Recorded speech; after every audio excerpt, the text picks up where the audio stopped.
It's Sharman and Singh in room 442 for some Major League Soccer talk and lots of money being spent these days in MLS.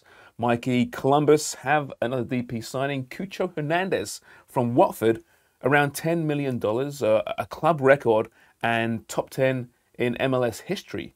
As well, exciting days for Tim Bezbatchenko in Columbus on what's been a pretty poor season so far. Yeah, it's been poor since their 2020 MLS Cup victory. I feel like they've been trying to get back to that level. You look at them heading into last season, they were one of the favorites in MLS, and they severely underperformed. This year, they're outside the playoff spot right now, and again, underperforming. So it's a massive addition for them. The last time they broke their club record signing was for Lucas Zelarayan, and I think we all know how that sort of worked out there. So they might not know. So tell the audience. All right, well, I got you. So Lucas Zelarayan, one of the best players still in Major League Soccer. He led them to the 2020 MLS Cup.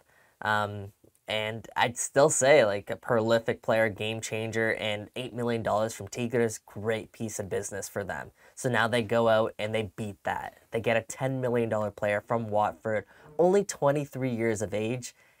And I think he could be the piece that kind of gets them to that next level, James. Now, Kelly Porter does like physical, bigger specimens up front, generally speaking. This guy is not that big, but he's quite dynamic as well. Can slip in midfield as well, can play wide, can play through the middle. Are you surprised they targeted him?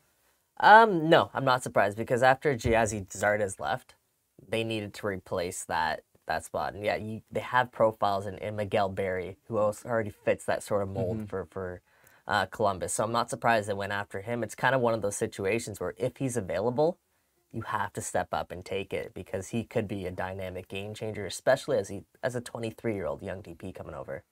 More exciting news this week is that Chicago, they won a game. Amazing.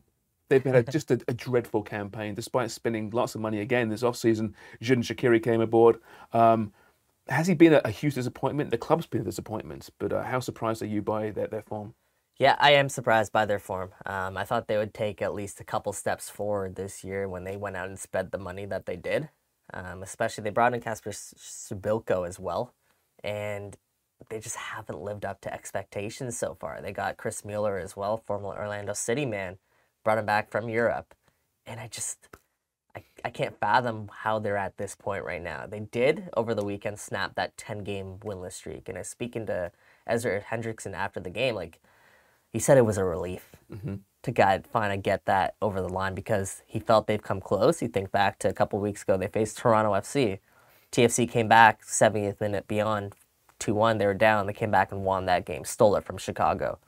So it's good to get that win, and he's hoping that kind of, as a coach would, carries forward. He better hope, right? I mean, I know he's new this season, but is Hendrickson under much fire in Chicago? No pun intended. There wasn't actually. But now you mentioned I don't think so. I think they're going to give him a little bit of leeway here to kind of really make his mark on the team. I think he's a good coach. I think he's capable of kind of getting the best out of this team. He just hasn't so far. And he actually got the win over the weekend without Shaqiri in the lineup.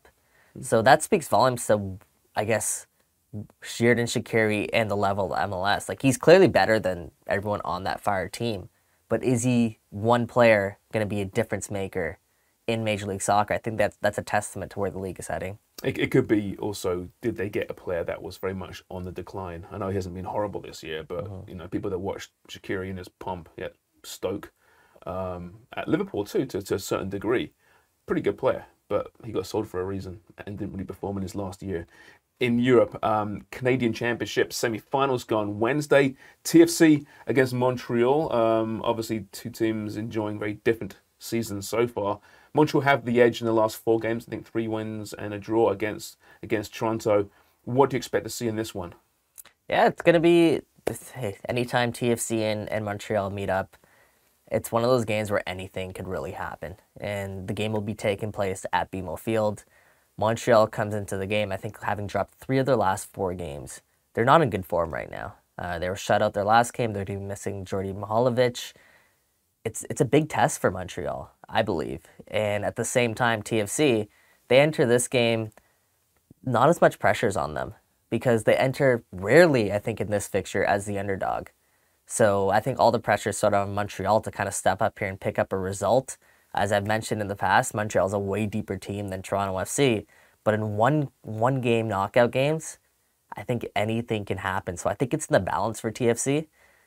But I would still say Montreal's probably the favorite heading into this one. And it's just what, yesterday that TFC won the 2020 Canadian Championship, and that was after, of course, Montreal won the 2021 Canadian Championship. It's still all over. Yeah, I don't know. pretty much literally yesterday. Like it was literally yesterday. Yeah, exactly. Strange season for sure. But the 4-1 derby is always a fun affair.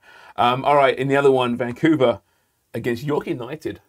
Martin Nash hoping to put some pressure on his brother Steve Nash, of course. There, it's a Nash derby. I love this one. But good for York getting this far. CPL once again showing some real growth once again this season.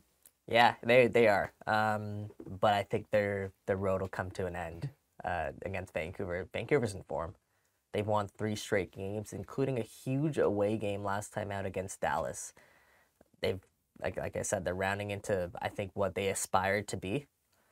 And York's a good CPL team. They're not a great CPL team. Very average right now this season. Very average. Right? Vancouver has struggled against CPL teams in the past, but I think they kind of put that behind them this week, and I think they advanced fairly comfortably. Lucas Cavallini scoring goals finally for Vancouver, which is really good to see for Canadian fans in particular. Mikey, thanks so much, mate. Make sure you read this guy on theparley.com.